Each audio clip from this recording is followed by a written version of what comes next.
Also, I'd like to explain to the board some of your supervisor's actions. At a restaurant I often frequent, Mr. Davidson has tried to get camera footage after a BCTO meeting on 4 different occasions, and actually told the people there that he will get that footage one way or another. I don't consider this appropriate for an elected official. Last Tuesday, Mr. Davison again, and I did talk with the sheriff about that incident, and he said Mr. Davison has no rights to that footage.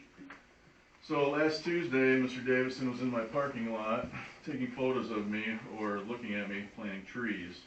Then he drove over to the Whelans driveway. So on Friday, the Whelans began to tear apart a house across the road. On Saturday, I received a phone call stating I was a complainant from one of the Whelans. That is false. I was not a complainant. Now, evidently everybody at that business feels I am the complainant because I live next door. So, Mr. Davidson, I'd like to know how those people came up with me being the person who complained. Now, along with those documents I just gave you guys, there's plenty of violations with those wetlands and the road.